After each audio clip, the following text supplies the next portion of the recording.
Yo! You know when your boy do the silent yo, you know we can't even be that loud at all. Hopefully y'all can hear me, but let's get y'all surprised, man. But tonight, as it is tonight, and this is, I think, gonna be video number 4 of the 90-day vid upload for 3 days a week. And I need to be recording these videos earlier, but I don't know. I can't even explain why I have to sometimes record these like earlier in the day. I don't know, but I get quickly right into it. We're going to talk about, at least so far, with 2 weeks left until Wrestlemania. We're going to quickly talk about just how the build has been going for Wrestlemania so far. And what I'm going to do is I'm going to actually go down each match off the top of my head because I actually know how many matches there are. So I think we're going to start with all the non-title matches and then just go from there. All right, so we're going to start off, we're just giving brief thoughts on the build to it. Y'all can give y'all comments on the build of some of these matches. But first, we're going to start off with Jimmy versus Jay. Jimmy Uso, Jay Uso, brother versus brother. No build at all has been for that match at all. If anything, most of the build has honestly been when they're kind of essentially interfering in each other's matches here and there. But as far as promos are concerned, and as far as like overall storytelling and making this feud deeper, I just don't think they have done that at all, man.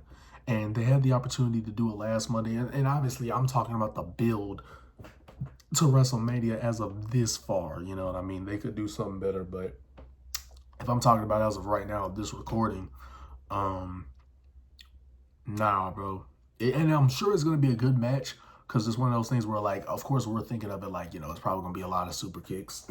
You know, it's going to be a whole super kick counter going on there, but not counter of the super kick, but counting the amount of super kicks. But anyway, so that match, I feel like it should mean more because it's one of those matches where, like, right now, let's take this out. Right now on paper, of course, it looks good, right? The brother versus brother, Usos legendary tag team. It looks good on paper, but it's one of those things where it's like, nah, man, it's not really hitting as far as build because, you know, a match can only be as good as the build to it, which means if you get us invested and intrigued into the match as far as like build goes, not just off of how it looks on paper, that's very important too. And I just don't think they've done that for the Usos, but hopefully they can kick it up there because there's definitely work that needs to be done. And we know the freaking promo package is going to be long, man. I mean, they've been literally together since the beginning, you know what I mean? Since they're, you know, twins, you know, so they've been together since the beginning. But it's going to be I feel like the promo package is obviously going to be nice, but we need to really start building that up. You know, what's the story between them that's really going to sell us on this match? Because so far we only really have, okay, Jimmy is allegedly jealous of Jay and his main event success, but that's pretty much all we got. But moving on to the next one, I'm going to go with LA Knight, AJ Styles. LA Knight, one of my favorites of right now. You know what I mean? So thank God, you know what I mean, that this past Friday, they did do something here. Because at first it was one of those feuds where, like, man, on paper, again, the star power, it could be a good match. Boom, boom, boom. But, man, now we're finally getting somewhere. We're finally doing, you know, the LA Knight went over to his house. He pulled up, man. He said it was on site, and site was on. You know what I mean? They fought, and LA got arrested and eventually got released. So I'm glad we're having some fun with this feud and finally can add something more buzz and intrigue to it. And also what I want to review on that is, like, I know people were expecting LA versus Logan. I was on the fence with that because on one hand, yeah, that would be a nice match and the promos and all that would be nice. But then on the other end, it's like, if he just got through being in the main event with Roman Reigns for the WWE Championship last year at Crown Jewel, why would he then... And then he was in a fatal 4-way for the WWE Championship that Roman Reigns has.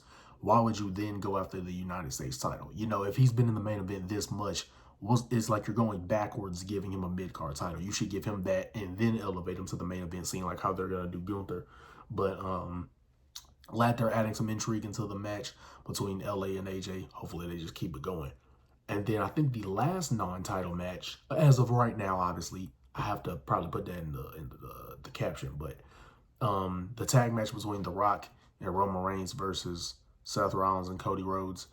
I think we can all agree The Rock has been the MVP towards the build. I mean, if you're The Rock and you only have one match, you definitely gotta sell it. You know what I mean? So shout out to The Rock on his end, really selling the match. Got the new theme song and everything. So he's been doing good. He's been getting underneath Cody's skin. He's been making fun of Seth Rollins. I mean, he's been doing his work, which is gonna bring me to what the ultimate main event is gonna be. But yeah, The Rock's been doing great on his end. And as much as people thought it was gonna be a mistake having him come in and, you know, save WrestleMania and all that, it actually ended up that he actually is legitimately saving WrestleMania, because he's doing the best build on his end going into this WrestleMania 40. Because WrestleMania 40 to me right now is like, it looks stacked on paper, but I feel like with these 2 weeks left, we really got to kick up the build as far as intrigue in these matches. But not gonna spend too much time on that. It's a big star-studded tag match. Rock's been doing most of the build, or pretty much all of the build.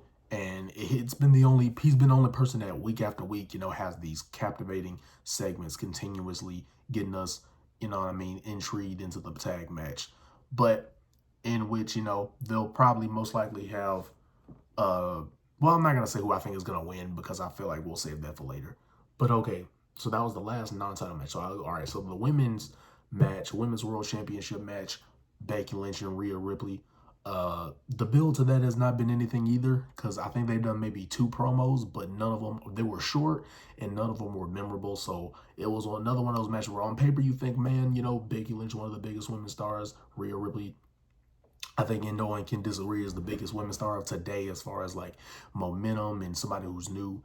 And her title reign hasn't been anything special, but her popularity has kept her up there as one of the top females, and she, you know, is actually good at what she does in the ring. So yeah, they got definitely tomorrow night on Monday, we got to get something going with those two, and hopefully that just continues to, you know, we can do something there, you know what I mean? So it's gonna be rough, it's gonna be tough, you know, getting us intrigued into this match if they don't start doing, you know, something again, like I said, something to make this feel, you know, personal, or making this feel like, you know, it's deeper than the championship. You know, I hope they give us those type of vibes, which brings us into the match that does have a storyline in Bayley versus Io Sky WWE Women's Championship match.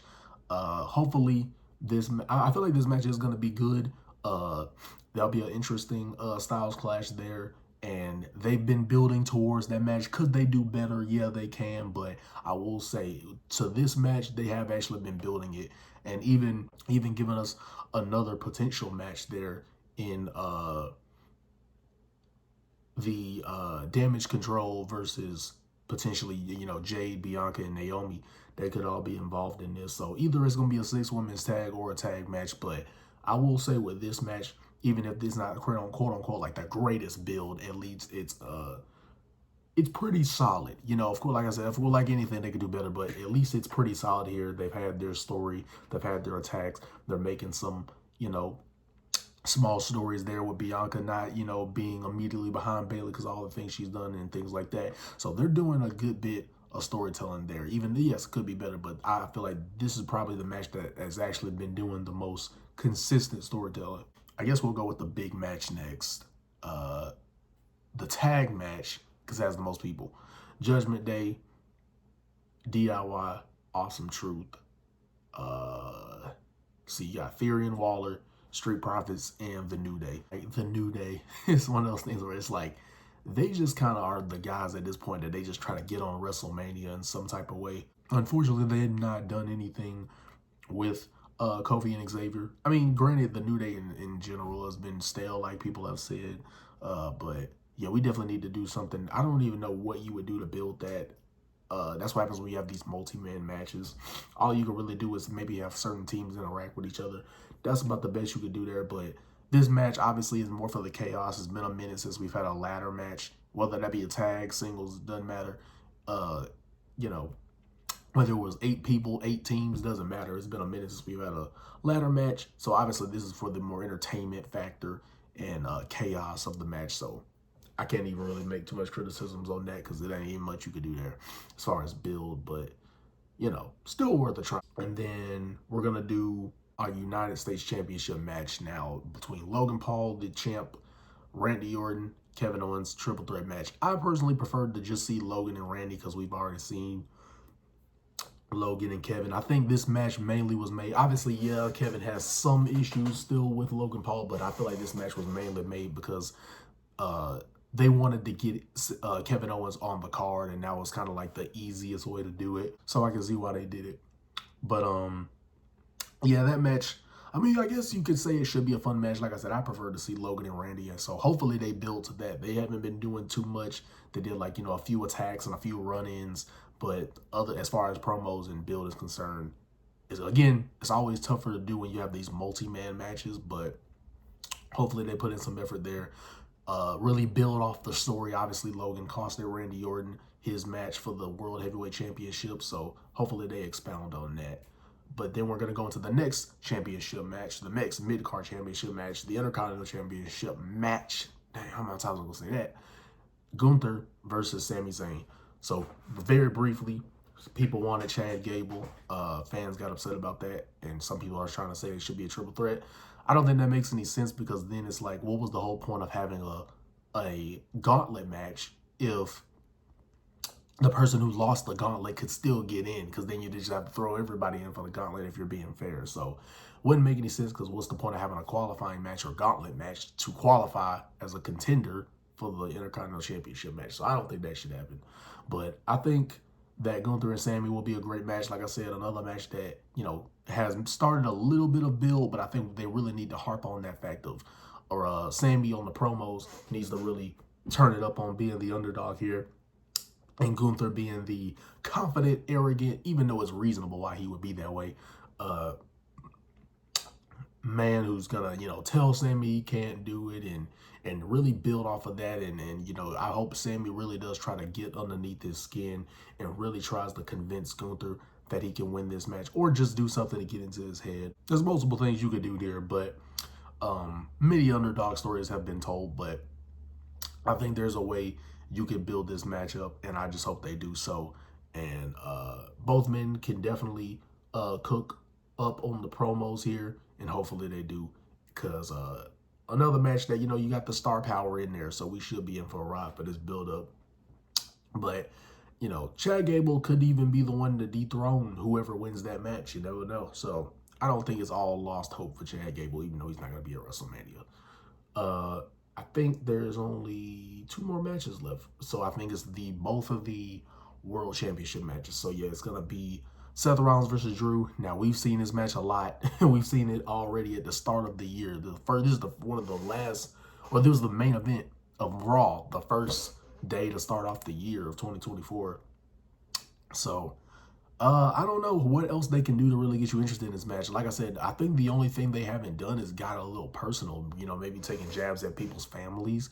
I think that's probably the only thing that they haven't done, because they've about said everything else on the microphone. So I think if they try to cut deep, get underneath each other's skin on a more personal basis, I think that could really kick up this match, and Drew can really come off as a madman obsessed with that title, as far as, like, you know, doing anything, saying anything to get under Seth's skin, doing anything to get under his skin. I think if we just turn up the volume on that, that could potentially reinvest us into a match that we've seen a couple of times. You know what I mean? So hopefully they can get more interesting there and get more personal, because we've kind of seen them say everything in between the walls, as far as, like, you know, you wanted to be WWE champion in front of a crowd, and I have this, and you're a hypocrite, and you're a spotlight. You know, we've pretty much done everything inside the walls. I think if we get a little personal, then that could potentially make this feud even more. And then, as far as what's confirmed so far, the last match being Cody Rhodes versus Roman Reigns. Roman Reigns being the WWE champion, Cody Rhodes being the challenger. This will be the rematch too, you know what I mean, at WrestleMania. And another one where as you've seen my past video, if you didn't, we made a past video on how we just thought about that face-to-face segment alone and how it just did not deliver as far as selling you on that match. That was not a match selling promo. By that I mean selling people on why they should buy Peacock or buy a seat or buy a ticket to be at WrestleMania. They just didn't do enough there. But hopefully, both men can, again, one of those ones where you do got to get more personal, especially on Cody's end, got to get more aggressive when you coming up to Roman Reigns, because he doesn't care, you know what I mean? He's going to disrespect you every way of the word. It's okay for a babyface to reciprocate that disrespect back, because if you get disrespected first as a hero or as a face, that gives you the key to be disrespectful back. So I think if we just can get a more unfiltered Cody Rhodes, then this should help the match, because honestly, we're more, because of The Rock, we're honestly more looking forward. I mean, with the way The Rock's been talking, it's honestly like you're looking more forward to Rock versus Cody as the main event of WrestleMania than Cody and Roman. But like I said, another one where they just turn up the volume. We need to be more unfiltered, need to just be more like trying to really nail those lines and make them hit home, and, you know, really sell us on this match, because you can't just be finishing the story again, because again, we've already had that story last year. So hopefully they can really just change the dynamic of this and make it more deep and make it more feel like a personal, you know, grudge between two men who have a point to prove. But as far as my thoughts on the build up, that is the end of this video. Whether you agree, disagree, like, comment, subscribe. Before you leave, the Prodigy is out. I shall see y'all in the next one as we keep going with the videos. I'll see you in the next one. Peace.